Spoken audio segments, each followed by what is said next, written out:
Donc, bienvenue à toutes et à tous. Donc, je m'appelle Fanny, je travaille à l'Alliance française de Vancouver et nous avons voilà, plusieurs services. On a une médiathèque avec des ouvrages en français et nous proposons des activités culturelles donc avec des partenaires. Et ce club de lecture a été initié avec un partenaire qui nous est cher, donc le Centre de la francophonie de UBC, avec qui on peut voilà, offrir ces sessions tous les mois et demi, tous les 2 mois pour parler de littérature, vraiment c'est assez large, de littérature médiévale, de bande dessinée, de littérature contemporaine, en présence ou non des auteurs et autrices. En l'occurrence, aujourd'hui, l'autrice ne sera pas présente.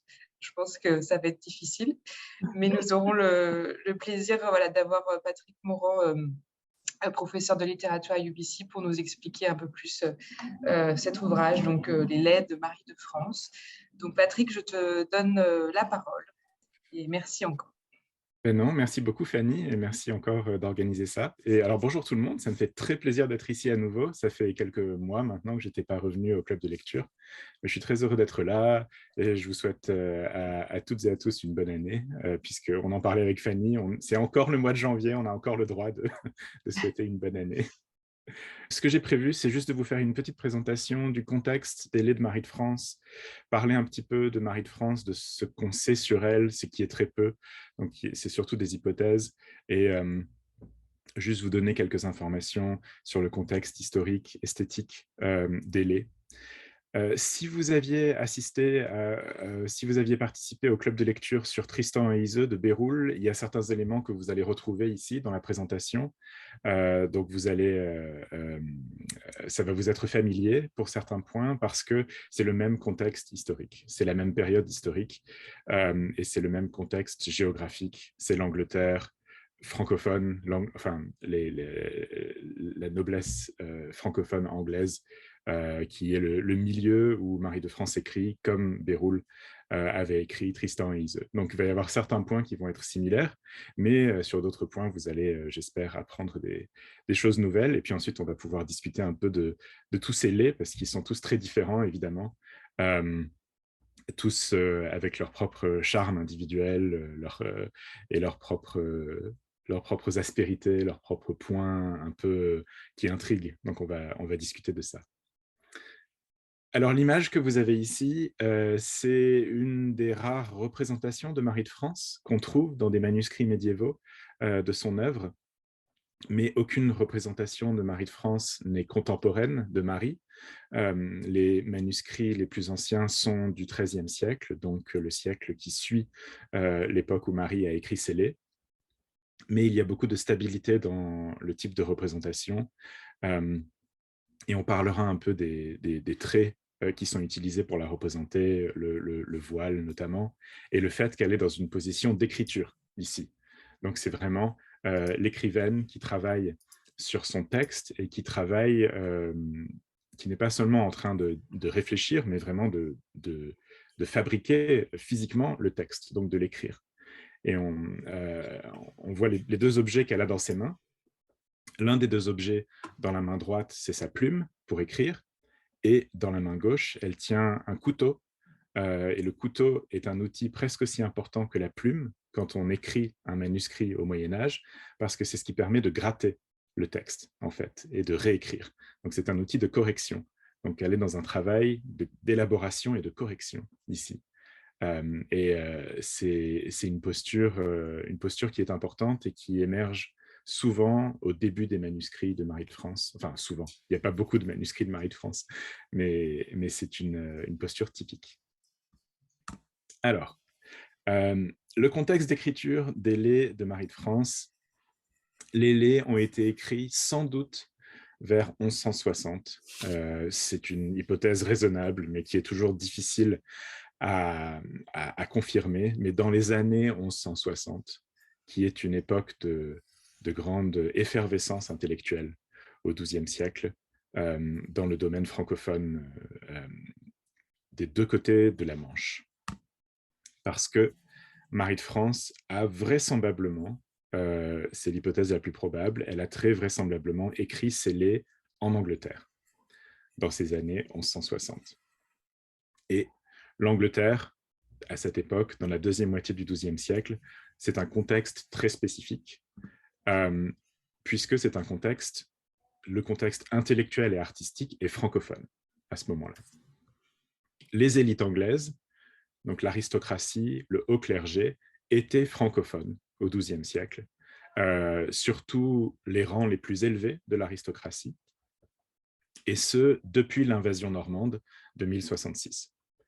Donc en 1066, le duc de Normandie, Guillaume, conquiert l'Angleterre, le trône d'Angleterre, et il installe une aristocratie, une haute aristocratie francophone dans le domaine anglais.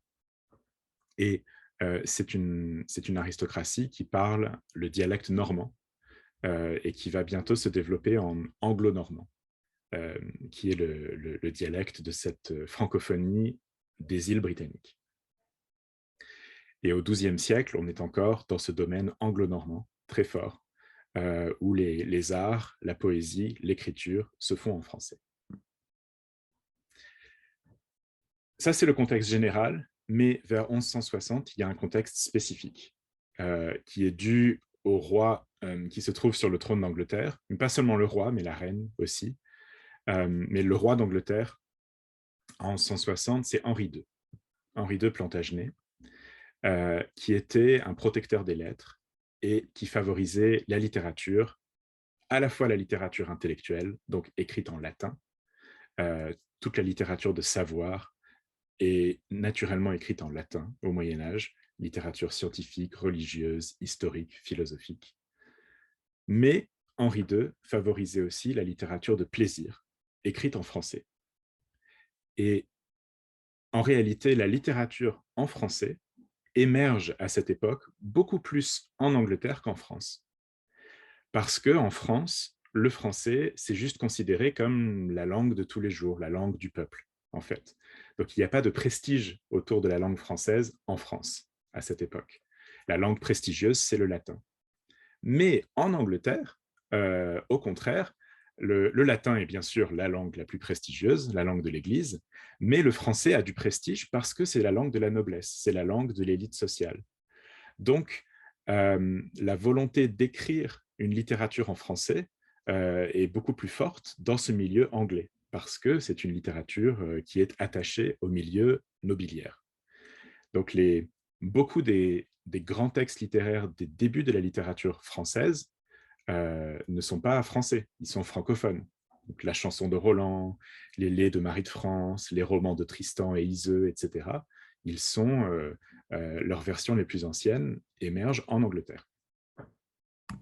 Donc, c'est toujours très difficile de parler de la littérature française du Moyen-Âge parce que c'est une expression qui ne veut pas vraiment dire grand-chose, en fait.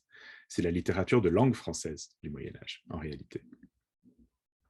Alors ça, c'est pour vous montrer, ça c'est le territoire qui est contrôlé par Henri II dans la deuxième moitié du XIIe siècle. Les historiens modernes l'appellent souvent l'Empire angevin d'Henri II parce qu'il était duc d'Anjou à l'origine. Et donc, Henri II contrôle non seulement l'Angleterre, une partie de l'Irlande, une petite partie, mais aussi une grosse partie de ce qu'on appelle la France aujourd'hui. Parce que lui-même était duc d'Anjou, donc il contrôlait des régions comme l'Anjou, le Maine, dans l'ouest de la France.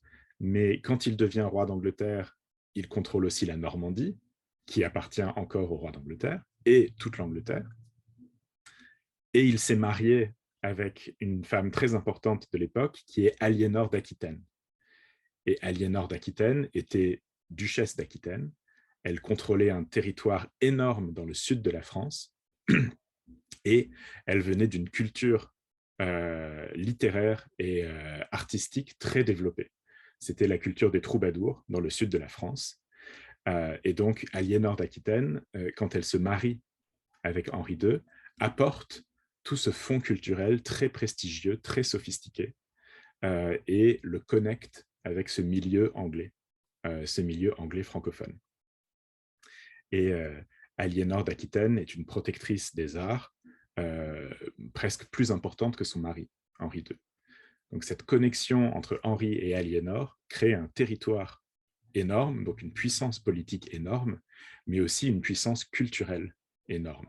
Et une grande, un grand territoire de réflexion artistique qui crée vraiment une sorte de révolution esthétique euh, au XIIe siècle. Alors ça, c'est le contexte historique un peu politique et territorial pour comprendre Marie de France. Je ne parle pas encore de Marie, mais on va arriver à Marie.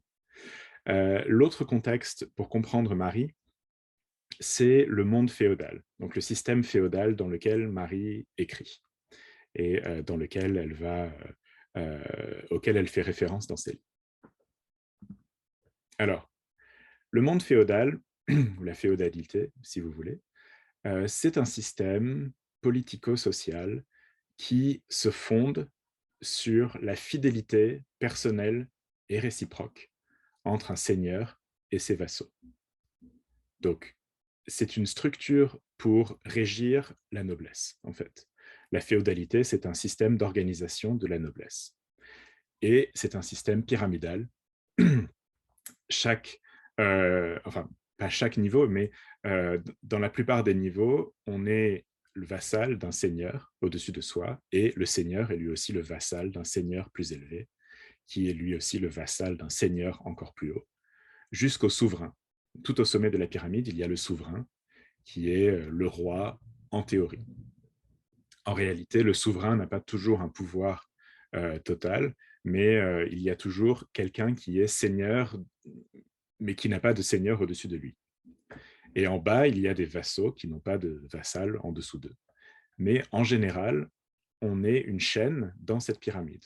On a des obligations envers quelqu'un qui est plus haut et on a des obligations envers quelqu'un qui est plus bas. Et ces obligations, c'est très important de comprendre qu'elles sont personnelles. C'est-à-dire que si je suis un seigneur féodal, si je suis un duc ou un comte ou un baron, c'est moi individuellement qui ai une connexion personnelle, politique personnelle, avec mon seigneur au-dessus et mes vassaux en dessous. Et c'est la parole, c'est le serment qui crée cette connexion. Et quand je meurs, quand mon fils, par exemple, devient comte après moi, il doit recréer cette connexion, renouveler cette promesse avec les vassaux en dessous et le seigneur au-dessus. Et ma fidélité directe, elle est vraiment pour ces gens-là, au-dessus et en dessous, immédiatement. Si je suis un petit baron local, la personne au-dessus de moi la plus importante, c'est mon seigneur local. Le roi qui habite à Paris ou à Londres, c'est pas très important, je le connais pas très bien. C'est vraiment cette fidélité personnelle directe qui est importante et qui stabilise le système féodal. Donc c'est vraiment fondé sur la promesse, fondé sur la parole donnée, fondé sur la transparence et sur la fidélité. Et c'est un système où l'hypocrisie, le mensonge, la dissimulation sont très problématiques. Parce que ce n'est pas un système contractuel, c'est un système oral, c'est un système de promesses orales personnelles. Voilà. Dans ce système, le mariage devient un instrument politique. Et le mariage, c'est une des grandes questions que Marie de France étudie dans ses lettres. C'est le problème du mariage dans ce système féodal. Parce que le mariage, c'est un instrument politique pour créer des alliances et pour étendre des territoires. La féodalité est un système de domination masculine, c'est un système patriarcal, où les seigneurs sont presque toujours des hommes. Et pour étendre son pouvoir politique, on va chercher à faire un bon mariage pour créer une alliance avec un autre territoire. Donc, les femmes deviennent des objets de négociation, en fait. Et dans le système féodal, les femmes ne sont pas autonomes. Elles sont soit sous le contrôle de leur père, si elles ne sont pas mariées, soit sous le contrôle de leur mari, en général. Les femmes veuves se trouvent dans une situation particulière où elles ont de l'autonomie politique et sociale, mais en général, elles sont des objets de négociation. Donc le mariage, n'est pas un mariage sentimental. Ce n'est pas un mariage par amour, par attraction. C'est un mariage stratégique. Et qui se fait généralement au détriment des femmes, qui sont des objets dans ce système, qui sont pas, c'est pas elles qui décident. Et dans la noblesse féodale, un mariage va souvent unir deux personnes, deux types de personnes spécifiques. Vous allez souvent avoir un homme qui va être âgé. Alors, quand je dis âgé, je veux dire peut-être 35, 40, 45 ans, pas forcément très âgé, mais peut-être 40 ans, par exemple. Donc, quelqu'un qui est devenu seigneur après la mort de son père, parce qu'on ne devient seigneur que lorsque le seigneur précédent est mort. Donc, l'homme va attendre un peu avant de se marier, parce qu'il doit avoir son territoire avant de se marier, ou fréquemment, il va attendre d'avoir son territoire. Et la femme, en revanche, va souvent être beaucoup plus jeune, parce que la seule condition pour la femme, c'est d'être en âge d'avoir des enfants, même plus jeune parfois. Parce que comme le mariage est une décision stratégique, qu'il faut souvent faire vite, on va marier des femmes très jeunes. Alors quand les mariages se font très jeunes, souvent c'est un mariage purement contractuel, en fait, la jeune fille, parce que parfois elle peut avoir 12 ans, hein, entre 12 et 15 ans, elle va vivre chez son mari, mais il n'y a pas de... c'est purement contractuel, et ensuite plus tard, ils vont essayer d'avoir des enfants. Mais ça concerne très souvent des jeunes filles, des jeunes femmes à partir de 15 ans, 15-18 ans, très très jeunes. Un exemple typique, c'est Aliénor d'Aquitaine, dont je viens de parler. Henri II, c'était son deuxième mari, parce que son premier mari, c'était le roi de France. Elle s'est mariée avec le roi de France d'abord, et on ne sait pas quel âge elle avait exactement quand elle a épousé le roi de France, mais elle avait probablement entre 12 et 15 ans, donc très très jeune. C'était une fille. Et donc voilà, donc il y a un déséquilibre extrêmement fort entre les deux membres du couple féodal. Et donc la conséquence inévitable, c'est que l'amour et le mariage coexistent très rarement. Le mariage n'est pas une affaire d'amour, c'est une affaire de stratégie. Voilà.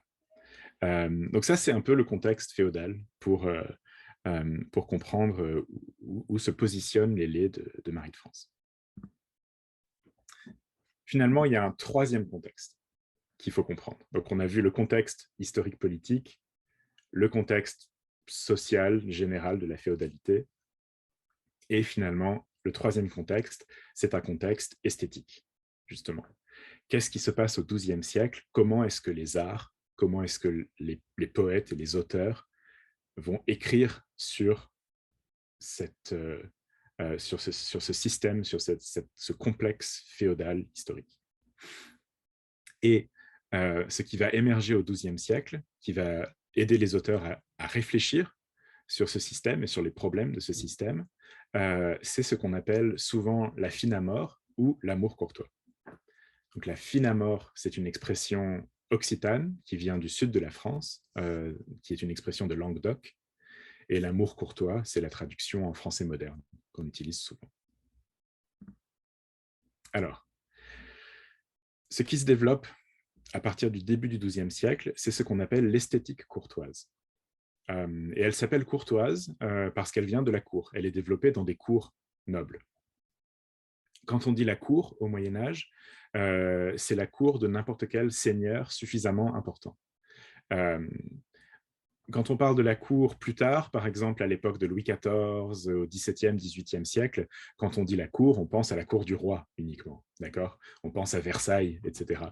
Mais au Moyen-Âge, il y a une multiplicité de cours dans le monde féodal, et chaque seigneur suffisamment important va avoir une culture de cour autour de lui, que ce soit un duc, un comte, un baron, etc. Et la cour royale n'est pas forcément la plus importante. Et donc, dans toutes ces cours, dans le sud, dans les régions de Languedoc, dans le nord de la France, où on parle ancien français, en Angleterre, toutes ces cours vont développer une culture de cour, d'où vient l'adjectif courtois. Mais alors, ce qui est intéressant, c'est que l'adjectif courtois, déjà en ancien français, son sens va commencer à évoluer à ce moment-là. Et son premier sens, c'est simplement de la cour. Donc un homme courtois, une femme courtoise, c'est un homme qui vient de la cour, qui appartient à la cour, ou une femme qui appartient à la cour. Mais très vite, on va développer l'idée d'un ensemble de valeurs positives derrière cet adjectif courtois. Donc, un individu qui est courtois, c'est quelqu'un qui exhibe un certain raffinement, une certaine politesse, une certaine sophistication. Et c'est un sens qu'on a encore gardé en français moderne. Aujourd'hui, en français moderne, quand on dit cette personne est très courtoise, cette personne montre beaucoup de courtoisie, c'est uniquement dans ce sens de politesse raffinée, en fait. Vous n'êtes pas très courtois, ça veut dire vous n'êtes pas très bien élevé, vous n'avez pas appris la bonne politesse, les bonnes manières. Et donc le sens original qui veut dire de la cour a complètement disparu.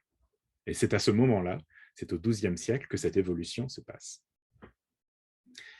Et alors, cette esthétique courtoise qui se développe à partir du début du XIIe siècle, sa particularité, c'est qu'elle place l'amour au centre des valeurs. Elle place l'amour comme bien suprême. Et elle va être d'abord développée par les troubadours dans le sud de la France, mais qui n'est pas vraiment la France à cette époque. Les parties sud de la France sont politiquement très indépendantes du roi de France. Elles parlent une langue différente qui est la langue d'oc. Elles ont leur propre culture en langue d'oc ou en occitan qui est très développée, qui est beaucoup plus brillante que la culture du nord de la France. Mais c'est là que vont se développer les troubadours, qui sont des poètes musiciens, qui vont célébrer l'amour comme valeur ultime. Et cet amour comme valeur ultime, c'est pas l'amour de Dieu, c'est pas l'amour du prochain, c'est pas l'amour familial ou l'amour de la charité, c'est vraiment l'amour passionnel entre deux personnes. C'est l'amour érotique, c'est l'amour physique, c'est vraiment l'amour de la passion amoureuse qui va être considéré comme la valeur ultime. Et donc voilà, comme je viens de dire, cette esthétique est d'abord développée par les troubadours dans les régions donc, de Languedoc, dans le sud de la France, qui vont développer toute une littérature poétique autour de la finamore. Et l'expression de finamore, qui est inventée par les troubadours, elle désigne un amour sophistiqué, un amour raffiné. Et c'est un amour qui a beaucoup de règles, puisque c'est un amour noble, courtois, c'est un amour qui est complexe et qui est subtil. Ce n'est pas l'amour de n'importe qui, ce n'est pas l'amour du tout venant. Il y a quand même une idée d'élitisme social derrière la finamore. Donc, quelles sont les règles de l'amour courtois? Quels sont les principes, les préceptes de l'amour courtois? La première chose que fait l'amour courtois, qui est très intéressant, c'est que ce que fait la finamore, c'est qu'elle subvertit la hiérarchie féodale en remettant les femmes au centre. Donc les femmes étaient des outils de négociation dans le système féodal, et la finamore va les repositionner au centre, puisque ce qui est important, c'est le service de la dame dans la courtoisie, dans l'amour courtois. Et l'amant courtois devient le vassal amoureux de sa dame. Donc dans la relation amoureuse courtoise, le bon amant mâle, masculin, doit obéir à sa dame comme il obéirait à son seigneur. Donc c'est vraiment la relation féodale qui est imitée ici, qui est parodiée, ou pas parodiée, mais subvertie, et où la dame qui donne son amour à l'amant remplace le seigneur. Et ça donne évidemment aux femmes une position sociale qui est complètement différente de celle qu'elles ont dans le simple système féodal où elles sont utilisées pour des raisons stratégiques. Et ça donne aussi beaucoup d'importance au consentement de la dame. On parle énormément de consentement actuellement dans notre discours social actuel, mais un des premiers moments culturels où on a réfléchi au consentement amoureux, ça a été au XIIe siècle, dans cette esthétique courtoise. L'idée que les deux amants doivent consentir à la relation amoureuse, qu'ils peuvent toujours refuser, et surtout que la dame peut toujours refuser, que l'acceptation de la dame est toujours provisoire, temporaire, et qu'elle peut dire oui ou non, qu'elle n'a pas besoin de justifier son consentement. Oh, pardon. Hop. L'autre grand aspect de la fine amour, c'est qu'elle valorise le désir inassouvi et les obstacles à l'amour. C'est un amour qui est délibérément compliqué, difficile, en fait. Parce que pour les troubadours, pour les auteurs qui s'intéressent à l'amour courtois, la satisfaction amoureuse, c'est pas intéressant. La possession physique, c'est pas intéressant. Ce qui est intéressant, au contraire, c'est les difficultés et c'est le désir, c'est l'intensité du désir qui ne peut pas avoir sa satisfaction. Donc, les amants courtois veulent, leur but, c'est l'amour physique, hein, c'est vraiment un amour très charnel, très sensuel, mais cet amour physique est toujours rendu difficile par des obstacles. Et c'est ce désir, c'est cette situation de désir intense et de désir paroxystique qui intéresse les troubadours. Ils utilisent même une expression en occitan qui est la joy, la joie d'amour. Et cette joie d'amour, c'est cette espèce de situation intense à la fois de plaisir et de douleur parce qu'on veut quelqu'un, mais on ne peut pas l'avoir, et la dame se refuse, ou alors elle est inaccessible, et donc il y a cette espèce d'état de fébrilité intense qui est la joie d'amour. Et donc la conséquence de ça, la conséquence ultime, qui est peut-être la conséquence la plus subversive socialement, c'est que la fine amour célèbre donc l'amour hors mariage. Puisque les auteurs courtois, les troubadours, reconnaissent que l'amour n'existe pas dans le mariage. Le mariage n'est pas propice à l'amour dans le système féodal, et donc ils valorisent l'amour adultère, en fait, l'amour des personnes non mariées. Et souvent adultère, pas toujours adultère, mais souvent adultère. Parce que l'amour adultère favorise les difficultés, bien sûr, et l'amour adultère se fait souvent entre des personnes du même âge, entre des jeunes personnes qui s'aiment. Parce que si vous êtes une jeune femme qui a été mariée avec un seigneur un peu plus vieux, vous allez facilement tomber amoureuse de jeunes hommes qui ont le même âge que vous, mais qui, eux, ne sont pas mariés encore, qui sont juste des jeunes chevaliers.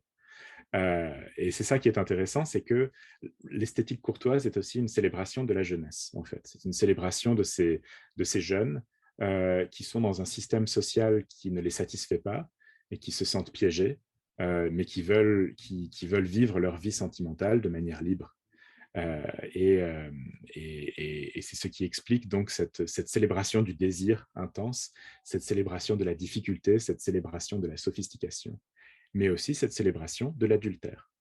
Et donc, vous avez ce grand mouvement esthétique littéraire qui se fonde sur la critique d'un des principes sociaux les plus fondamentaux de l'époque féodale, qui est le mariage. Le mariage est non seulement la base du système féodal, mais il est aussi reconnu comme sacré par l'Église catholique, par l'Église chrétienne de Rome. Donc il y a quelque chose d'extrêmement surprenant face au succès de cette esthétique courtoise qui remet en question quelque chose qui est complètement central. Et donc c'est vraiment ça qui permet de comprendre à quoi Marie de France fait référence, quel est le contexte intellectuel, social, politique dans lequel elle écrit. Alors pour finir, qu'est-ce qu'on sait sur Marie de France? Vous allez voir, c'est très court, on ne sait pas beaucoup de choses. On connaît son nom, ça c'est déjà quelque chose. Il y a beaucoup d'auteurs anonymes à cette époque, mais elle, on connaît son nom.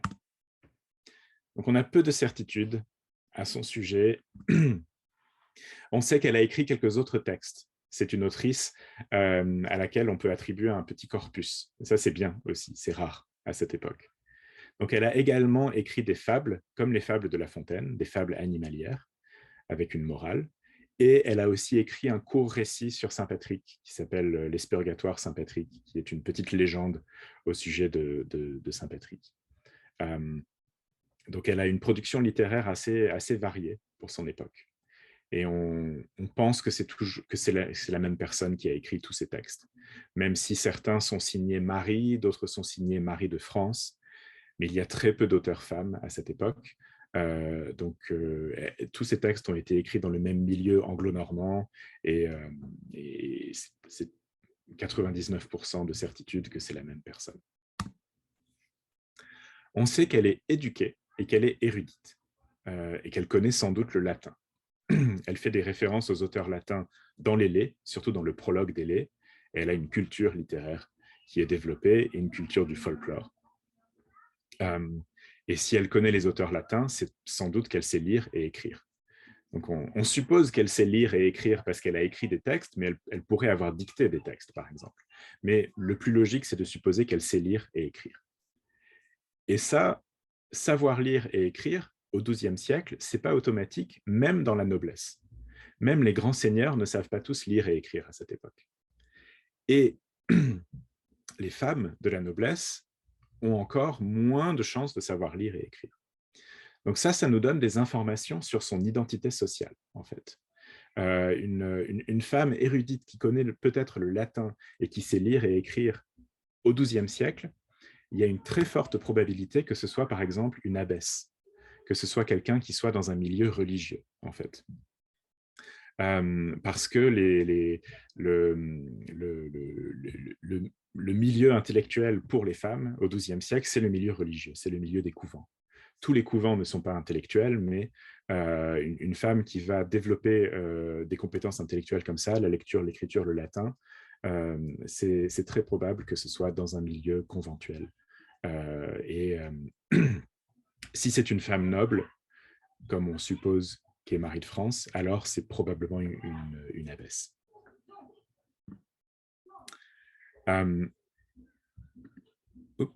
Donc, probablement issue d'une grande famille noble. Il y a de fortes chances pour qu'elle ait tous ces éléments. Donc, on suppose qu'il y a des chances que ce soit une abbesse, on suppose qu'il y a des chances qu'elle soit issue d'une grande famille noble, mais là, ce sont des hypothèses.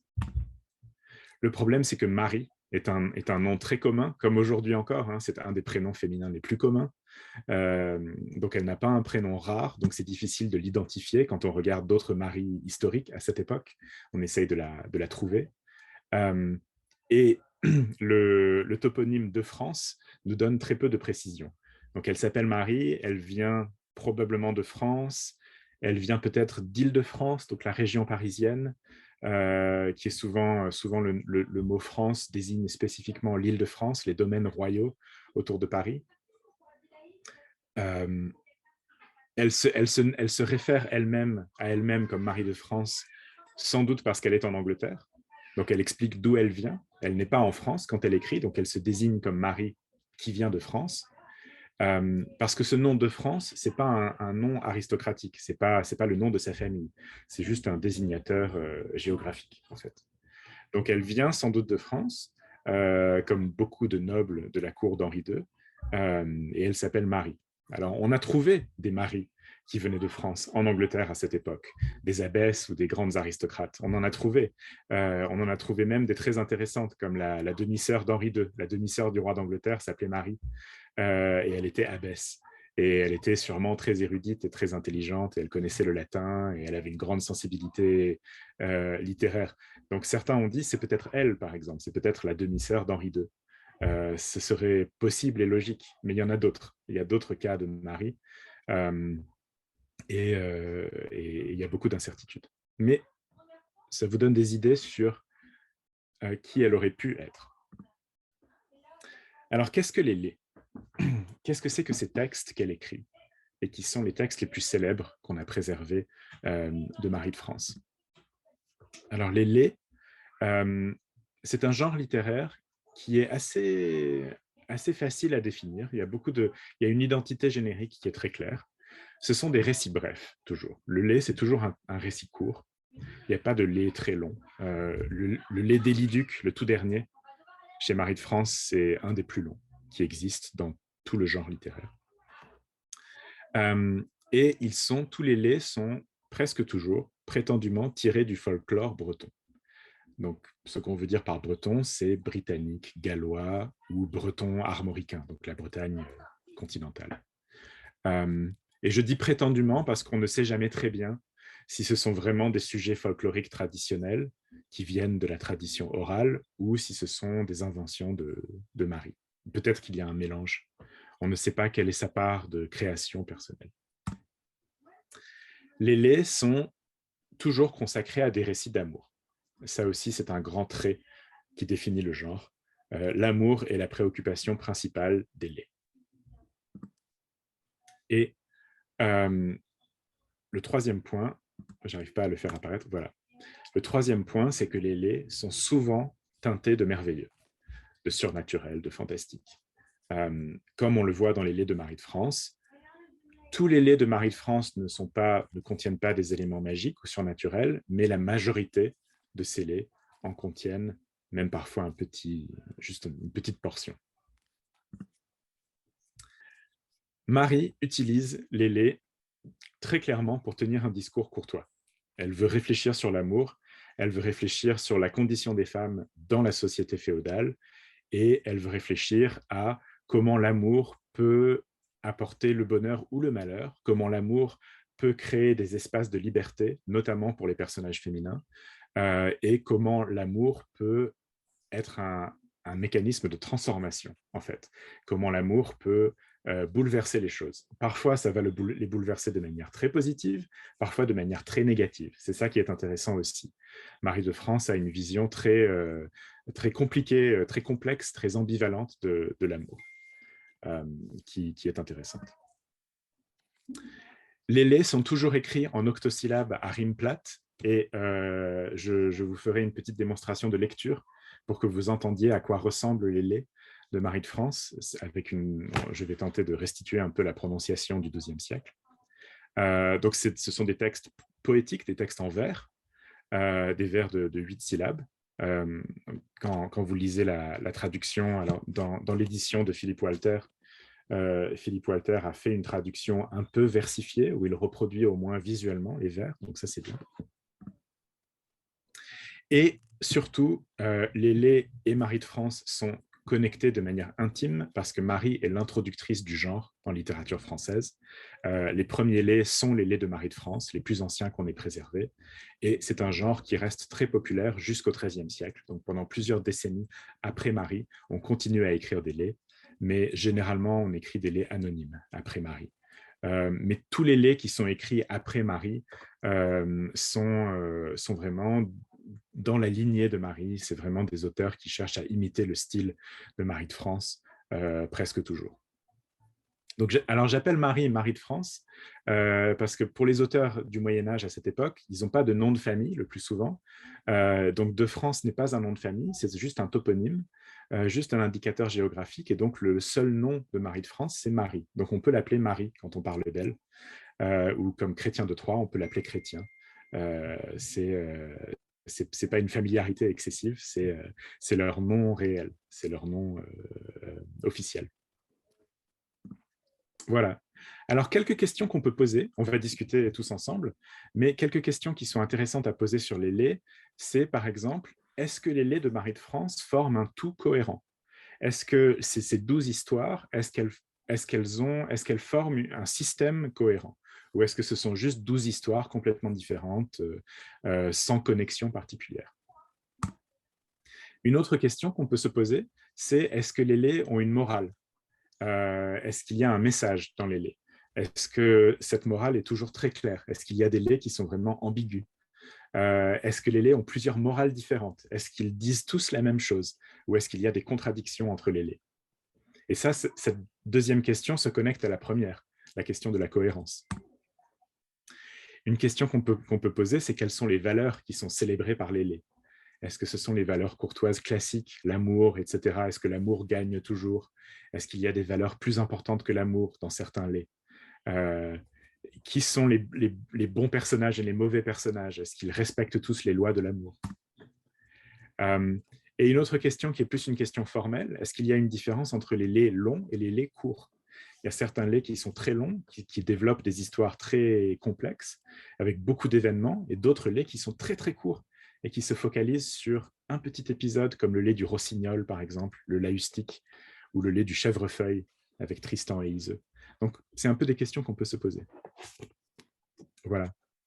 Alors, pour finir, avant qu'on commence à discuter, j'allais juste vous lire un tout petit extrait de lait pour vous montrer à quoi ça ressemble en ancien français. Et je vais vous lire, c'est mon lait préféré, donc c'est pour ça que je l'ai choisi, le lait du rossignol, justement, donc qui est page 256. Je vais vous lire juste le début du lait du rossignol, juste la première page et quelques, la première vingtaine de vers, pour que vous entendiez à quoi ça pouvait ressembler. Parce que c'est des textes qui étaient lus très souvent en public, parce que tout le monde ne sait pas lire et écrire au Moyen-Âge.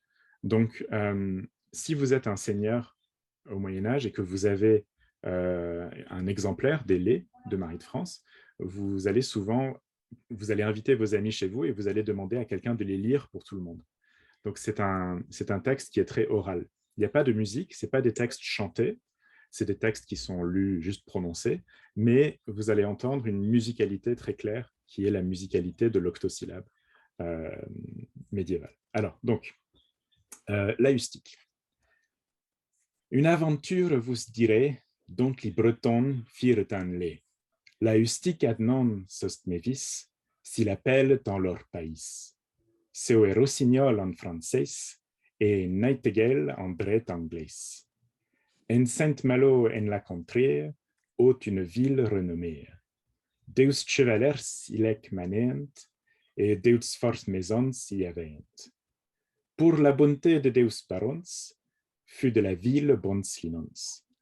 Lions avait femme à épouser, sage courtaise et atsémée. À merveille se tenait chière, selon l'usage et la manière. Les autres furent bachelors, bien connus entre ses pairs, des prouesses de grande valeur, et volontaires faisaient honneur. Mout tournéot et despendait, et bien donnot ceux qu'il avait. Voilà. Donc vous avez le rythme du vers est très clair, il crée une litanie très spécifique avec les rimes en couplets comme ça crée une sorte d'ambiance un peu musicale qui a beaucoup de charme. Voilà, donc ça c'était un peu ce que je voulais vous dire sur les laits de Marie de France, un peu de contexte pour un peu mieux les comprendre. Mais maintenant, je serais très heureux de discuter un peu avec vous de ces textes, de cet ensemble de textes. Et si j'ai un peu de temps après, je vous montrerai peut-être un manuscrit de Marie de France. On verra. Mais je veux d'abord qu'on puisse discuter un peu. Merci, professeur. Ça me fait ouvrir les yeux. C'est très joli. Et j'aime beaucoup les rythmes à ABB. Je pense que c'est ça, hein, le rythme à ABB. Oui. Et c'est très sonore. C'est comme la musique. Et je n'ai pas tout à fait compris toutes les histoires de Marie de France. Et si vous pouvez peut-être sélectionner une ou deux pour, je ne sais pas, votre préféré, pour discuter un peu plus, ça va me faire plaisir. Merci. Ah oui, moi avec plaisir. Mais on peut parler, puisque j'ai lu le début du Rossignol, on peut parler du Rossignol très, très brièvement.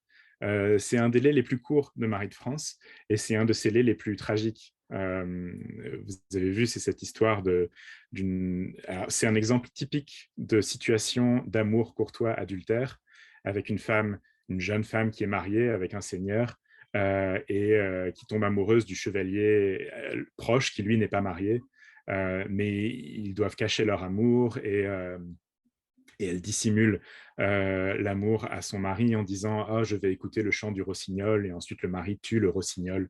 Donc c'est très triste, mais c'est très beau. Et c'est vraiment un lait qui montre très bien cette structure courtoise qui insiste sur le désir inassouvi, les obstacles à l'amour. Et c'est un lait que j'aime beaucoup parce qu'il montre très bien ce que Marie de France favorise. Marie de France croit en l'amour quand c'est un amour qui libère, en fait. Et cette femme est dans un mauvais mariage. Elle est mariée avec un mari cruel. Donc, c'est l'exemple typique de ce qu'on appelle la mal mariée dans la culture courtoise. Les femmes mal mariées qui ont un mari jaloux, un mari cruel, qui les enferme, qui limite leur liberté. Et dans ces cas-là, quand une jeune femme est mal mariée, Marie de France, elle considère qu'elle a le droit, elle a le droit de chercher sa liberté dans l'amour. Et on le voit dans certains autres laits, dans Guigemar, le tout premier, par exemple, ou dans Yonec, avec l'histoire du chevalier qui se transforme en oiseau et qui vient la voir dans sa tour. Ça, c'est des exemples classiques de femmes mal mariées. Et le rossignol, c'est un très bon exemple. Mais ce qui est triste, ce qui crée le pathétique dans le rossignol, c'est que cette libération n'est pas possible, finalement. Puisque le mari tue le rossignol. Et ce rossignol, c'est vraiment, ça devient une métaphore poétique, en fait. C'est un oiseau qui chante, donc c'est une métaphore de la poésie ou une allégorie de la poésie. C'est une image de l'amour aussi, ce rossignol. C'est une image de l'homme que la femme aime. Mais c'est aussi une image du cœur blessé de la dame, parce qu'il jette le rossignol mort sur sa femme et ça laisse du sang sur sa poitrine. Donc il y a clairement une allégorie très claire sur son cœur qui saigne. Donc c'est un lait qui est très beau, qui est très triste, mais qui crée une image poétique très complexe avec ce rossignol. Parce que l'oiseau finit par symboliser beaucoup de choses différentes. Et moi, j'aime bien ça parce que Marie de France, elle travaille sur la brièveté, sur des choses très courtes, et elle arrive à condenser beaucoup de choses, beaucoup de significations différentes dans un tout petit objet. Donc je trouve que le lait du rossignol, c'est une bonne illustration de cette technique littéraire en général, en fait. Cette petite boîte avec le rossignol à l'intérieur, c'est comme une métaphore d'un lait de Marie de France. Voilà. C'est pour ça que j'aime beaucoup le rossignol. Mais voilà. Mais on peut parler d'autres laits. Je vous en prie. Merci beaucoup. J'aime beaucoup le cirognol aussi. Et il y a une histoire sur le loup-garou Oui, qui le est assez bisclavret. différent. Est-ce que vous Oui. pouvez en parler, s'il vous plaît? Oui, on peut parler du bisclavret brièvement. Alors, Julie, j'ai vu que vous avez levé la main, donc, mais je vais juste parler très brièvement du bisclavret, si vous voulez bien. Le bisclavret, c'est un des laits les plus connus de Marie de France, parce que c'est une histoire de loup-garou, c'est un petit conte très, très bien construit, avec beaucoup de surprises, mais c'est aussi un des laits les plus inhabituels de Marie de France. Et moi, ce qui me surprend toujours dans le bisclavret, c'est son traitement de la femme de bisclavret, en fait. Alors, la femme de bisclavret, elle n'est pas mal mariée. Elle est bien mariée avec bisclavret, donc elle est dans une bonne relation. Donc, son adultère est illégitime. Ça, c'est la position de Marie de France. Ici, il n'y a pas de justification pour l'adultère parce qu'elle n'a pas besoin de l'amour pour se libérer. Donc ça, c'est pour ça qu'elle est présentée de manière négative. Mais alors, pourquoi est-ce qu'elle est punie de manière aussi cruelle à la fin? C'est ça qui est un peu étrange dans Bisclavret, c'est l'intensité de la punition. Elle est punie et ensuite toutes les femmes de son lignage sont punies aussi parce qu'elles n'ont plus de nez. Donc il y a une sorte de punition héréditaire qui est peut-être un degré de cruauté un peu plus fort que les autres laits de Marie de France. Et peut-être que ça vient de la tradition folklorique. Peut-être que Marie de France reproduit un conte traditionnel. Mais c'est une histoire qui est vraiment intéressante, Bisclavret, parce que c'est une histoire sur la métamorphose. Et dans la culture médiévale au XIIe siècle, la métamorphose, c'est quelque chose d'inquiétant.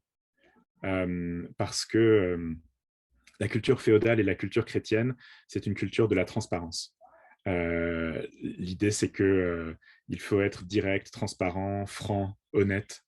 Et la métamorphose, c'est un principe d'incertitude. On ne sait pas quelle est la nature de quelqu'un ou de quelque chose qui se métamorphose. Et la personne dans la culture chrétienne qui se métamorphose, c'est le diable, évidemment. Le diable peut prendre tous les visages possibles. Et donc la métamorphose fait peur. Mais Bisclavret, c'est un personnage qui se métamorphose, qui se transforme, mais qui est positif.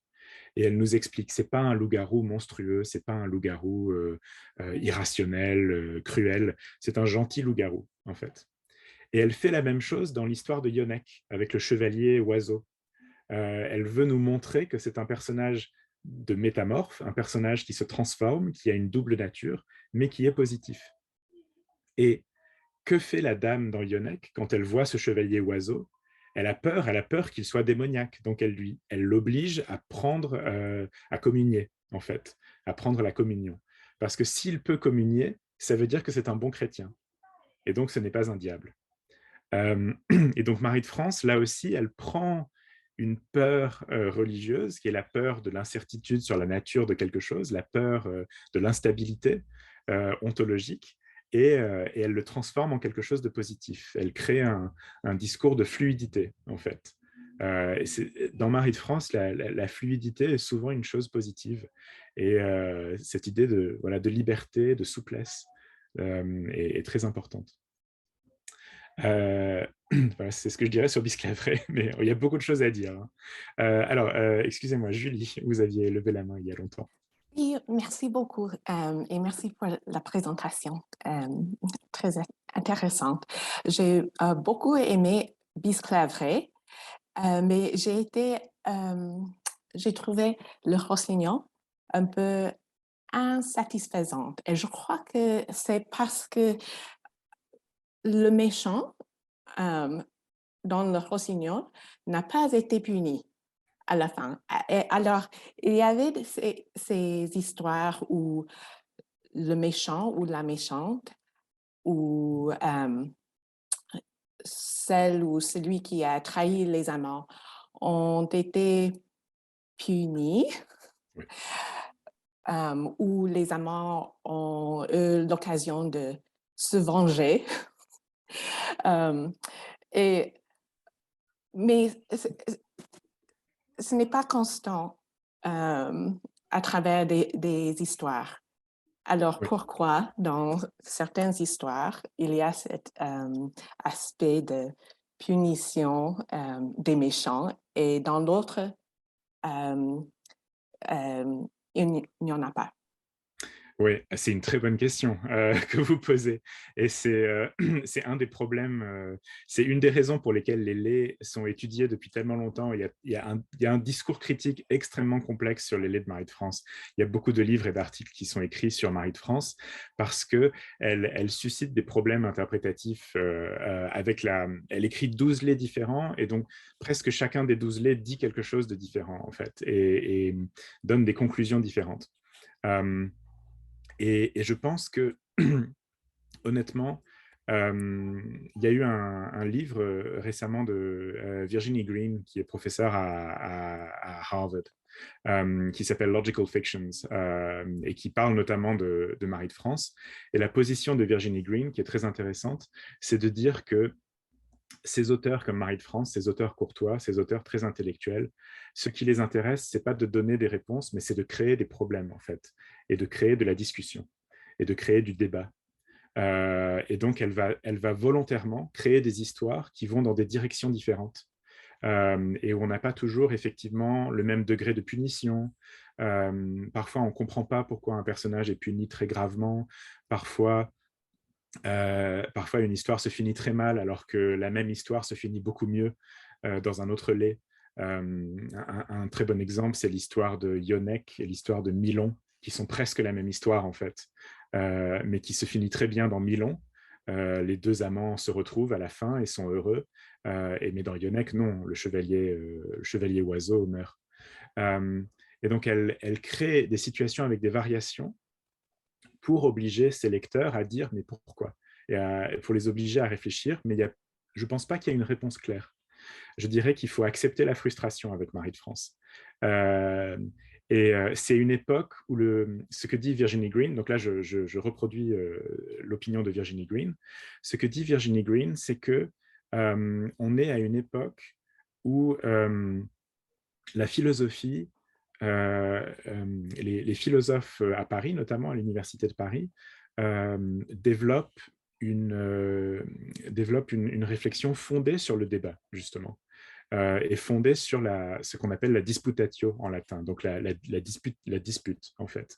Le fait d'opposer des positions contraires et d'essayer de faire émerger la vérité de manière dialogique. Et donc les auteurs de cette époque, comme Marie de France, font une écriture dialogique, justement, où les textes dialoguent entre eux et créent une vérité contradictoire. Je pense aussi, donc ça c'est ce que dit Virginie Green, et je suis entièrement d'accord avec elle, je trouve qu'elle a vraiment raison.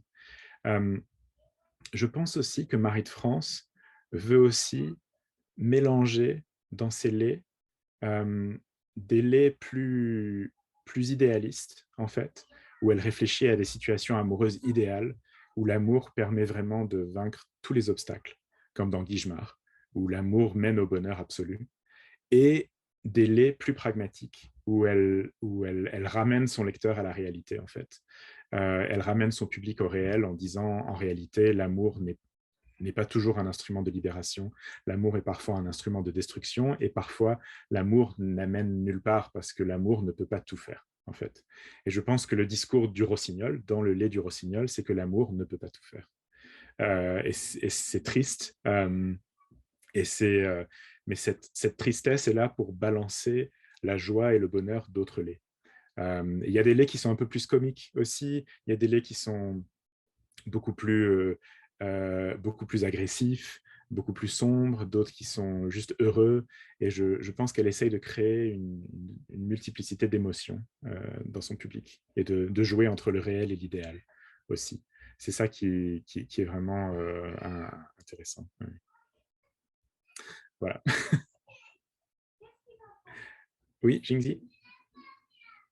Est-ce que je peux comprendre comme c'est une réflexion de la société à l'époque et il y a des justesses et il y a des injustices. C'est ce que Marie de France voulait montrer aussi sur son écriture. Oui, honnêtement, oui. Ouais. C'est toujours difficile quand on regarde la littérature du XIIe siècle de parler d'un reflet de la société parce que le réalisme n'existe pas encore. Hein. Mais oui, Marie de France est intéressée par les problèmes qui se posent dans la société de son temps. Euh, Et elle joue très intelligemment avec des sujets très anciens en disant, voilà, mes sujets, ce sont des sujets traditionnels, je ne fais que reproduire les contes folkloriques anciens. Mais en même temps, elle traite vraiment elle essaye de réfléchir à la société de son temps et elle reconnaît que la société de son temps est complexe et que, en particulier, la relation entre féodalité, amour est complexe et le statut des femmes est complexe. Et elle accepte cette complexité. Et donc, quand on voit des contradictions entre les laits, je pense que c'est délibéré de la part de Marie de France, qu'elle crée de la contradiction pour nous montrer que le monde dans lequel on vit est contradictoire. Oui, absolument.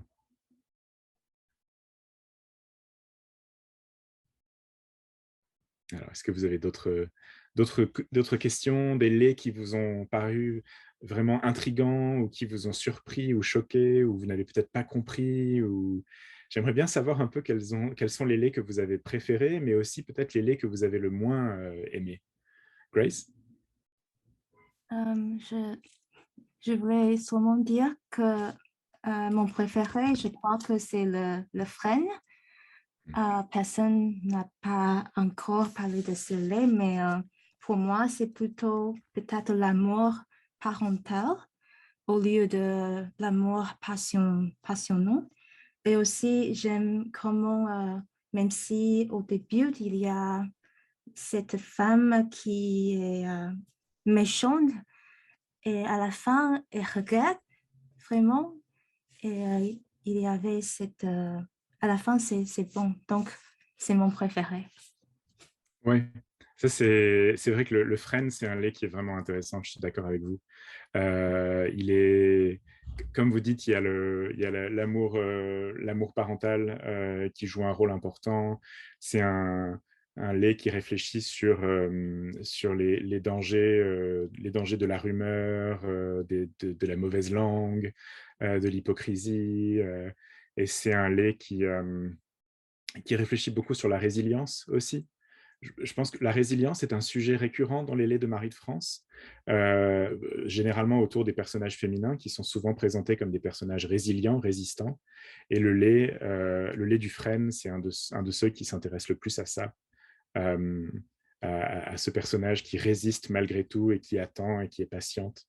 Euh, c'est compliqué le thème de la patience féminine parce que parfois ça peut être exprimé de manière très conservatrice, juste la jeune femme qui doit juste attendre que l'amour arrive et que le prince charmant vienne la sauver. Mais dans le lait du frêne, c'est présenté de manière assez positive. C'est présenté de manière plutôt favorable, absolument. Alors, j'aimerais bien savoir un peu, oui, un peu quels sont les laits que vous avez le plus aimés ou parfois des laits que vous n'avez pas aimés. Ça, c'est toujours intéressant de parler des textes qu'on n'aime pas trop ou qu'on trouve plus problématiques. Oui, Julie? J'ai beaucoup aimé Yonek parce, Mm.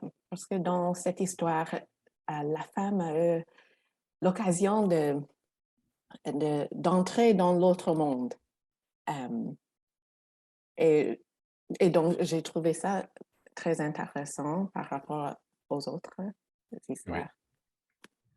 Oui, Yonex, c'est vraiment un lait d'aventure. Il y a quelques laits comme ça qui sont vraiment aventureux, et Yonex en est un.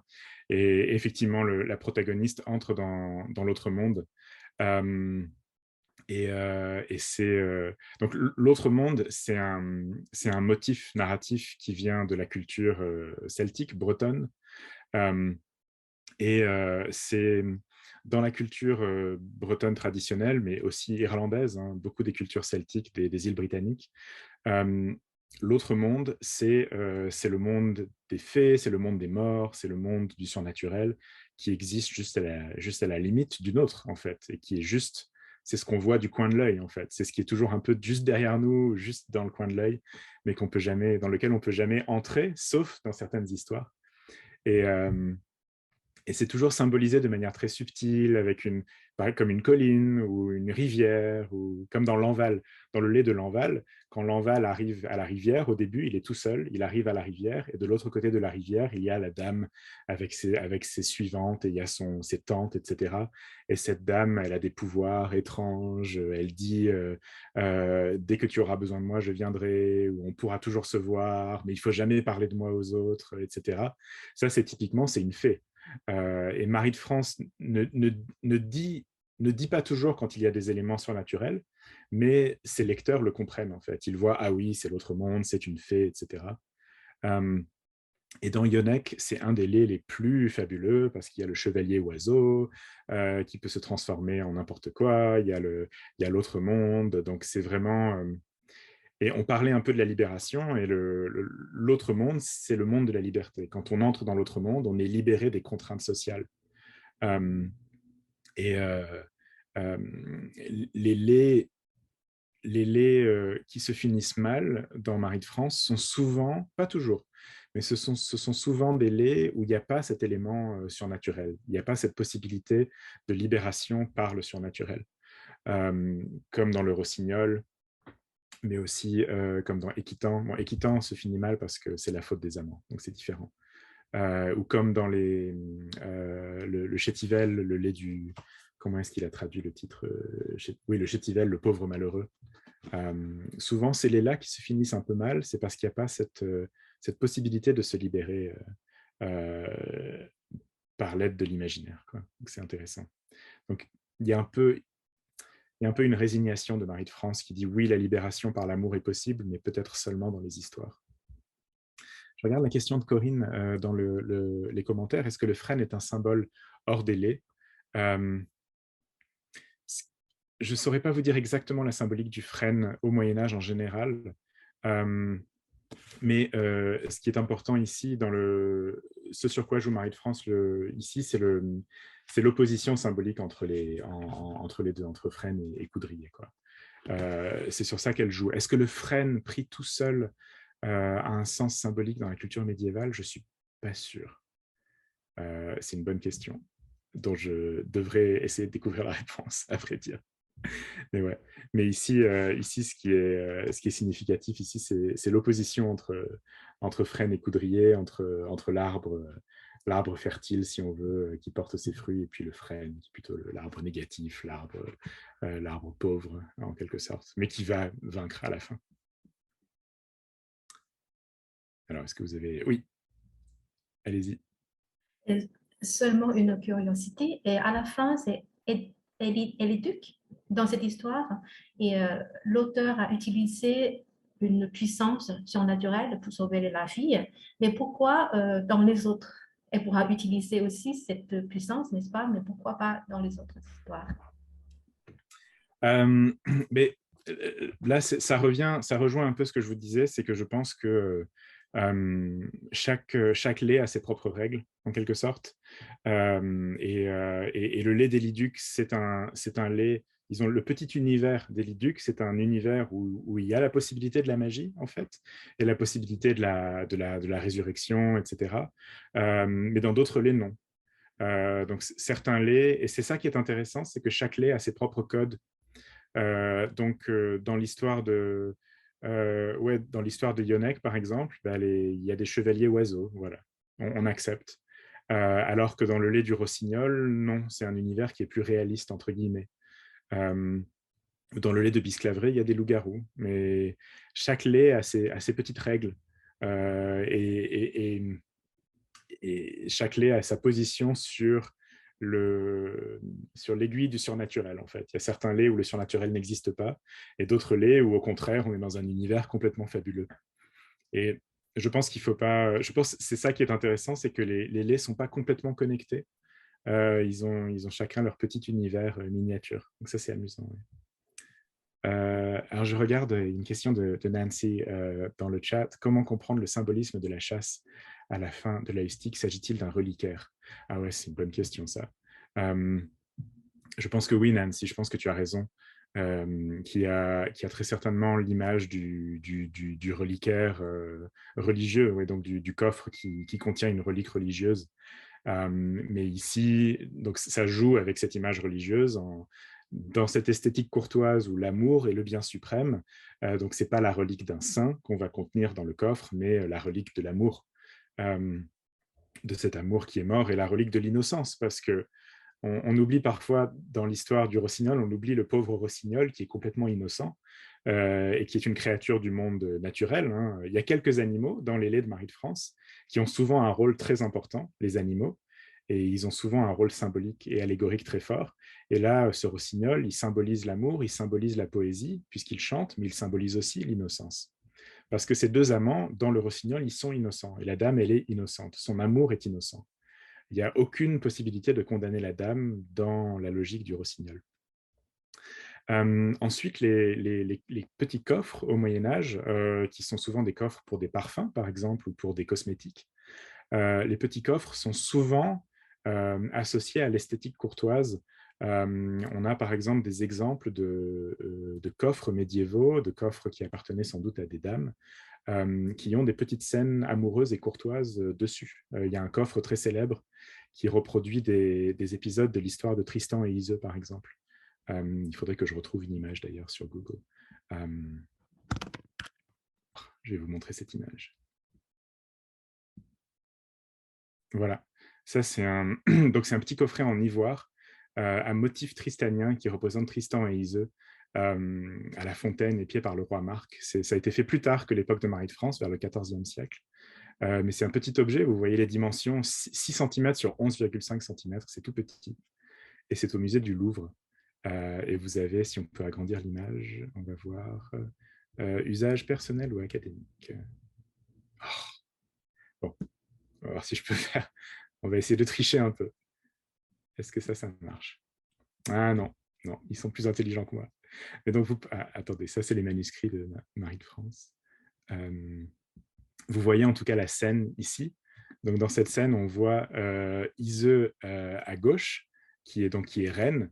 Donc, si vous vous souvenez de Tristan et Iseult, si vous étiez dans le club de lecture quand je l'ai fait, vous vous souvenez. Sinon, donc, Iseult est reine, elle est mariée au roi Marc. Et donc, il y a Tristan en face, qui est un jeune chevalier, mais ils sont amoureux.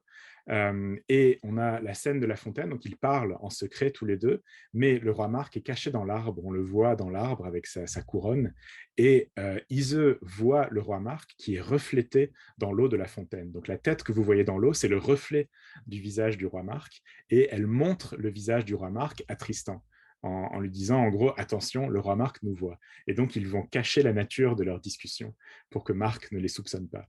Et donc vous avez une scène courtoise sur un petit coffre en ivoire, un petit coffre qui représente plusieurs scènes avec Tristan et Iseult, mais il y a surtout la scène de la fontaine. Donc le coffre, c'est le coffre, c'est un détenteur de secrets. C'est un objet intime, souvent pour des dames, qui leur permet de cacher leurs possessions intimes. Ça peut être des parfums, des cosmétiques, mais ça peut être des lettres, par exemple, si vous recevez des lettres de votre amant, ou des objets que votre amant vous a donnés. Et donc, l'objet même, le coffre, évoque le reliquaire, comme tu dis, Nancy, mais évoque aussi l'intimité domestique et l'intimité féminine, en fait.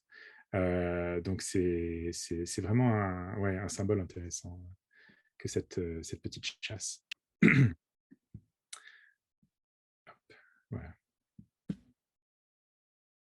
Alors, est-ce que vous avez d'autres questions, d'autres commentaires?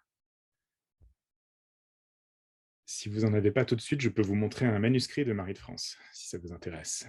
Je vous montre. Alors, je vais vous montrer ça. Hop, on retourne sur Safari.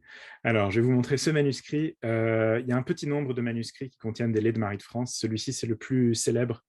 Il est préservé à Londres. Et c'est logique qu'il soit préservé à Londres parce que c'est un manuscrit anglo-normand qui a été produit dans ce contexte anglais francophone. Donc, il est encore en Angleterre aujourd'hui. C'est le manuscrit Harley 978 de la British Library. Et je vais vous mettre dans les commentaires, je vais vous mettre le lien vers le manuscrit. Comme ça, si vous avez envie de le regarder quand vous êtes chez vous après, vous pouvez copier le lien. Donc, ce manuscrit, c'est, comme ça le dit ici, donc c'est 3e quart du XIIIe siècle. Donc, il a été copié un siècle après l'époque où Marie de France a écrit ses laits. Mais comme toujours au Moyen-Âge, les manuscrits les plus anciens, ils ont été perdus. Donc, on n'a pas de manuscrits contemporains de Marie de France. On n'a pas de manuscrits écrits par Marie. C'est toujours des copies de copies de copies. Mais donc, c'est collection of poems, including fables and musical, calendrical and medical texts, a miscellany or manual, etc. Donc, il y a beaucoup de textes dans ce manuscrit, parce qu'au Moyen-Âge, les manuscrits, ça coûte très cher à produire, donc on va mettre beaucoup de textes dans le même livre. On va très rarement avoir un manuscrit pour un seul livre, sauf si c'est la Bible, par exemple. Et donc, si vous regardez tout ce qu'il y a dedans, il y a d'abord un musical miscellany, avec différents poèmes en latin, en français et en anglais. Il y a un calendrier avec des pronostics. Il y a des textes médicaux, medical miscellany. Il y a des lettres, il y a des short texts in prose and verse, surtout en latin. Il y a les fables de Marie de France dans ce manuscrit. Donc, c'est un des manuscrits qui préserve ces fables. Il y a des poèmes de Walter Map, qui est un auteur intéressant aussi, etc. Et puis, il y a les laits de Marie de France. Et dans ce manuscrit Harley, il y a tous les laits qu'on a dans ce livre. Il y a les 12 laits de Marie de France avec le prologue. Et en fait, c'est le seul manuscrit médiéval qui contient tous les laits de Marie de France. Notamment le prologue, il existe dans aucun autre manuscrit. Et le dernier lait, Éliduc, Éliduc, n'existe dans aucun autre manuscrit. Et c'est sur ce manuscrit qu'on base l'ordre des laits aussi. On les met toujours dans le même ordre dans les éditions modernes, et c'est toujours cet ordre de prologue plus les 12. Donc, si on avait perdu ce manuscrit, parce que les manuscrits, ça se perd facilement, hein, ça peut être brûlé, perdu, détruit, inondé, noyé. Beaucoup de manuscrits en France ont été détruits pendant la Révolution parce que c'était les manuscrits de la Bibliothèque royale. Et donc, les révolutionnaires ont jeté beaucoup de manuscrits dans la Seine, par exemple. Donc, si on avait perdu ce manuscrit, on aurait perdu la structure des laits de Marie de France. On aurait gardé quelques laits, mais on ne saurait pas qu'ils sont de Marie. C'est grâce à ce manuscrit qu'ils sont tous rassemblés sous le nom Marie aussi. Alors, je vais vous montrer à quoi ça ressemble. Donc, ça, c'est le début de la section de Marie de France. Et donc, il n'y a presque rien au début, il n'y a pas de titre. Mais on a ici le début du texte. C'est le début du prologue, hein, qui Dieu a donné en science de parler bonne éloquence. Et de parler bonne éloquence, ne s'embête désir ne se l'est, ainsi se doit volontiers monstrer, etc. Et vous avez le texte sur 2 colonnes avec le prologue. Et si on regarde, on cherche le début de Guigemard. Donc les laits sont très compacts les uns après les autres. Le prologue se termine ici et on a le début de Guigemard après le petit saut de ligne ici. C'est le début. Et le copiste a écrit en haut, a écrit le nom Guigemard ici pour montrer que c'est le début du lait de Guigemard. Et On peut continuer, je vais juste aller jusqu'à la fin de Guigemar pour voir le début du lait suivant. C'est un manuscrit très minimaliste, il n'y a pas d'illustration, il n'y a rien du tout, il y a juste le texte des laits. C'est très compact, ce n'est pas un grand manuscrit, ce n'est pas un manuscrit très luxueux, mais c'est un manuscrit de très bonne qualité, où les textes sont très bien préservés. Donc c'est vraiment un excellent manuscrit pour nous. Voilà, Guigemar se termine en fait ici dans la colonne de droite, juste avant l'initiale bleue. Donc l'initiale bleue marque le début de Équitant, et le copiste a écrit juste en haut dans la marge du haut Équitant. Et donc c'est ça, donc les laits sont très compacts, très serrés les uns avec les autres. Il y a juste un petit titre dans la marge en haut pour indiquer, mais parfois il n'y a même pas d'espace entre les laits, parfois c'est juste une initiale décorée. Donc ça c'est très... et la majorité des manuscrits du Moyen-Âge, c'est comme ça en fait. Quand on pense aux manuscrits médiévaux, on imagine souvent beaucoup d'enluminures, beaucoup de décorations, des objets extrêmement luxueux, mais ces manuscrits-là de grand luxe représentent une proportion toute petite des manuscrits médiévaux. Et c'est souvent, ces grands manuscrits de luxe sont souvent de la fin du Moyen-Âge, 14e, 15e siècle, quand il y avait des grands collectionneurs aristocratiques qui dépensaient des fortunes sur leurs manuscrits. Et à cette époque-là, acheter un manuscrit de luxe, c'était comme acheter une Tesla aujourd'hui. C'était un indicateur de luxe, un indicateur externe de richesse. Et c'était le même type de prix. Les ouvriers qui fabriquaient les manuscrits n'auraient jamais pu acheter des manuscrits de ce prix-là. De même qu'un ouvrier dans une usine Ferrari ne peut pas acheter une Ferrari. Voilà. Je regarde juste, je vois la question de Corinne qui est une très bonne question. Est-ce que d'autres pays en Europe connaissent les laits? Donc on avait dit oui à l'époque de Tristan que l'histoire de Tristan était bien répandue. Alors les laits sont moins répandus que l'histoire de Tristan, mais il y a des laits dans d'autres langues, absolument. Et sans grande surprise, le domaine où les laits de Marie de France ont eu un gros succès, ça a été en Angleterre. Et ils ont été traduits. Beaucoup des laits de Marie de France ont été traduits et adaptés en anglais. Il y a toute une tradition de lait ou de lays en anglais, mais plutôt 14e, 15e siècle. Ce qui est logique, hein, la littérature anglaise au Moyen-Âge se développe plus tard que la française, parce que pendant longtemps, il y a une pression sociale favorable aux Français en Angleterre. Et donc, ce qu'on appelle souvent les Breton lays se développent au 14e, 15e, et certains sont adaptés de Marie de France.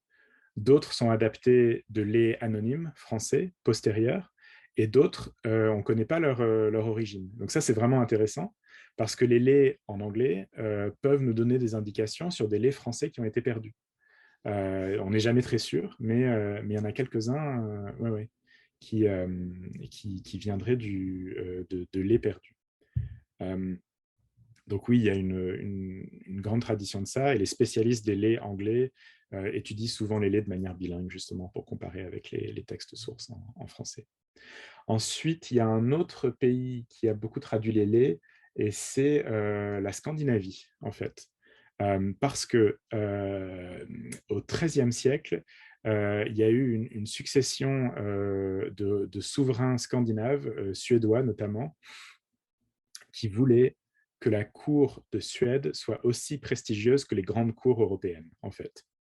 La Suède est devenue chrétienne assez tard, et le système féodal est arrivé en Suède assez tard en même temps, et les souverains suédois ont voulu créer du prestige rapidement, et donc ils ont fait traduire beaucoup de textes français, notamment, de littérature française. Donc les histoires de Tristan et Iseux, les romans de chevalerie, les chansons de gestes sur Charlemagne, etc., et notamment les laits de Marie de France. Donc il y a une traduction norroise, parce que c'est ce qu'on appelait la langue norroise à l'époque, une traduction norroise très célèbre des laits de Marie de France qui a été très populaire au Moyen-Âge à cette époque. Donc c'est intéressant parce que ça nous dit que pour le public de l'époque, quand les gens réfléchissaient à qu'est-ce que c'est les grands textes prestigieux en français, on pensait tout de suite à Marie de France. Ouais. Avec les romans de chevalerie sur le roi Arthur, etc. Ça faisait partie du canon, en quelque sorte. Donc ça, c'est intéressant. Ouais. Donc il n'y a pas... Tristan et Iseux, c'est le sujet médiéval qui a eu la plus grande popularité européenne. Donc, rien ne sera aussi populaire que Tristan et Iseux. Même la quête du Graal, même le roi Arthur a été traduit dans moins de langues que Tristan et Iseux. Mais les laits ont quand même été bien populaires. Et les laits les laits de Marie de France reflètent aussi la popularité du mythe de Tristan et d'Iseux, puisque l'un des laits est consacré à Tristan et Iseux. Donc ça nous montre bien qu'à cette époque, ouais, tout le monde écrivait sur Tristan. Il fallait écrire un texte sur Tristan, quoi. Voilà. Alors, je regarde, il y a une autre question, extrait retenu dans le prologue, c'est pourquoi j'ai pensé que je pourrais écrire quelques bonnes histoires et adapter le latin au roman. Voilà, c'est ça. C'est ça qui nous fait supposer que Marie de France connaissait le latin. Alors, je pense que vous êtes en train de vous dire, mais si elle dit qu'elle a adapté du latin au roman, c'est clair qu'elle connaît le latin, mais le problème, c'est qu'à cette époque, 12e, 13e siècle, beaucoup d'auteurs aiment prétendre que leurs textes sont adaptés du latin en roman, en fait. Donc, on sait que c'est une posture d'écrivain. C'est comme au 18e siècle, les auteurs de romans disaient souvent « Ah, j'ai trouvé ce roman, j'ai trouvé ce texte dans un coffre dans mon grenier, par exemple. » Ou alors « J'ai acheté une nouvelle maison et sous le plancher, il y avait ce manuscrit. » Donc, c'est une histoire vraie. Donc, c'était un topos d'écrivain. Et au XIIe siècle, en France, le topos d'écrivain, c'était de dire « C'est un vieux texte en latin que je traduis en français, mais ce n'est pas moi qui l'ai inventé. » Donc, c'est pour ça que je ne peux pas dire avec 100% de certitude que Marie de France connaissait vraiment le latin, mais je pense que oui, parce qu'elle connaît les auteurs latins. Elle mentionne dans le prologue, elle mentionne les anciens, les philosophes, etc., et les anciens, et ça, c'est les auteurs romains, en fait. Donc, si c'est quelqu'un qui vient d'un domaine religieux, etc., oui, je pense qu'elle connaît le latin. Il n'y a pas de raison de... Il y a tellement d'incertitudes sur Marie de France. Et pour vous dire, il y a même des chercheurs qui ont demandé si Marie de France était vraiment une femme, en fait, et que ce n'était pas un auteur masculin qui se cachait derrière un pseudonyme féminin. Mais ça, je ne vois pas de bonne raison de croire ça. Pourquoi est-ce que... Il n'y a pas de bonne raison de croire ça. Il y a juste une tendance parfois... dans les spécialistes des siècles anciens à vouloir refuser aux autrices, aux auteurs femmes, la maternité de leur texte. Et je pense qu'il n'y a pas de bonne raison de croire que Marie de France n'était pas une femme. Alors Nancy, oui, je vois dans le commentaire, il y a des intertextes ovidiens. Oui, absolument. Ovide, donc le poète latin Ovide, c'est, pour les auteurs courtois du XIIe siècle, c'est une référence absolue, parce que Ovide a beaucoup écrit sur l'amour. Il a écrit un art d'amour, il a écrit beaucoup de poésie amoureuse, mais aussi des textes narratifs amoureux, notamment les Métamorphoses d'Ovide, qui sont une compilation de légendes romaines, souvent avec des sujets amoureux, et avec aussi une préoccupation pour la métamorphose qui intéresse Marie. Et donc, les auteurs courtois cultivés comme Marie, comme Chrétien de Troyes, ont une connaissance très fine de la littérature ovidienne. Et pour eux, c'est un peu leur grande référence antique. Donc, ça corrobore aussi l'idée que Marie connaît le latin. Mais même Chrétien de Troyes, donc Chrétien de Troyes, c'est le grand auteur de romans arthuriens à la même époque, qui est contemporain de Marie. Et il y a même des chercheurs qui ont contesté que Chrétien de Troyes connaissait le latin, mais c'est pas... Voilà. Moi, je dis que non. Voilà. Et mon opinion de chercheur, c'est que ces auteurs connaissent le latin et que c'est plus dur. Quand on sait lire et écrire à cette époque, on sait lire et écrire le latin, en fait, quand on est un intellectuel. C'est plus rare d'être un intellectuel qui sait lire et écrire et de ne pas connaître le latin. C'est pas logique. Voilà. C'est comme quand on est spécialiste de littérature anglaise au XXe siècle, il y a des chances qu'on ait lu un peu de Shakespeare dans sa vie. Voilà. C'est presque inévitable qu'on a lu au moins une pièce de Shakespeare dans sa vie. Et là, c'est la même chose, c'est des auteurs qui connaissent le latin et qui connaissent la littérature latine. Voilà. Je regarde l'heure, Fanny, je vois qu'on approche de midi. Donc, je ne sais pas s'il y a une dernière question ou si vous avez une dernière curiosité que vous voudriez satisfaire. Oui, Corinne? D'où vient l'Anval? J'ai compris qu'il est étranger dans la cour. Oui. On ne sait pas trop. On ne sait pas trop d'où vient l'Anval. Oui, c'est une figure de chevalier étranger. C'est un chevalier qui est très intéressant parce que c'est une histoire qui est à la cour du roi Arthur. mais c'est un chevalier qui n'apparaît dans aucune autre légende arthurienne, en fait. C'est pas un chevalier classique de la cour arthurienne. Donc, mais c'est un chevalier qui ressemble un peu, par exemple, à Lancelot. Parce que c'est un chevalier qui est connecté à la reine. Et il y a alors, dans le cas de Lancelot du Lac, il y a une histoire d'amour consentie entre Lancelot et la reine. Et la reine est un personnage beaucoup plus positif dans les histoires de Lancelot. Mais le nom Lanval ressemble à Lancelot, mais il ressemble aussi à Perceval. Donc, c'est un peu bizarre. Mais si on le connecte à Lancelot, c'est un chevalier étranger aussi à la cour d'Arthur, parce que Lancelot vient de ce qu'on appelle la Petite-Bretagne au Moyen-Âge. Donc, au Moyen-Âge, il y a la Grande-Bretagne et la Petite-Bretagne, et la Petite-Bretagne, c'est la Bretagne continentale, la Bretagne armoricaine. Et Lancelot vient de Petite-Bretagne, et c'est un étranger perpétuel à la cour d'Arthur. C'est un chevalier solitaire qui aime être seul. C'est un chevalier qui est connecté aux fées, parce qu'il a été élevé par la Dame du Lac.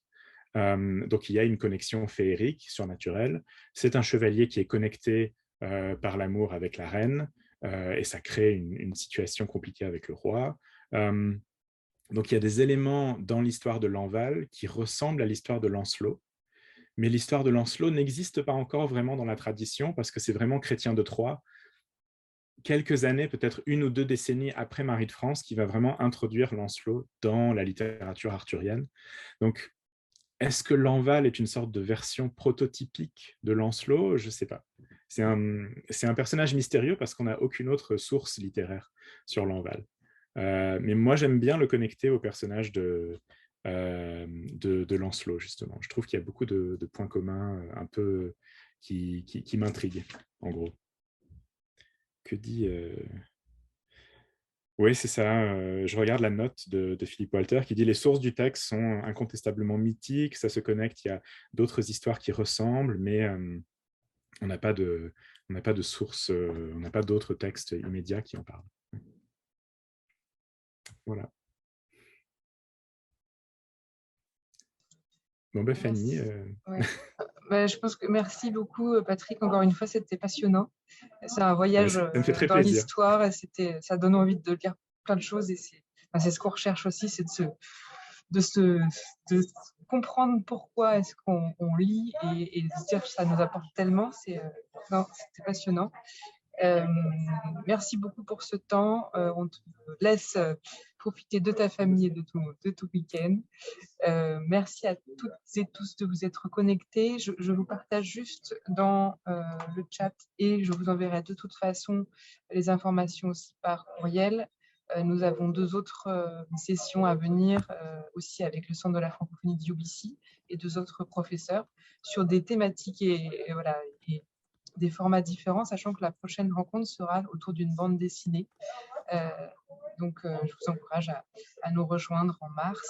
Et voilà, je vous souhaite une belle fin de semaine et de lire plein de choses. Voilà. Merci. Merci beaucoup tout le monde.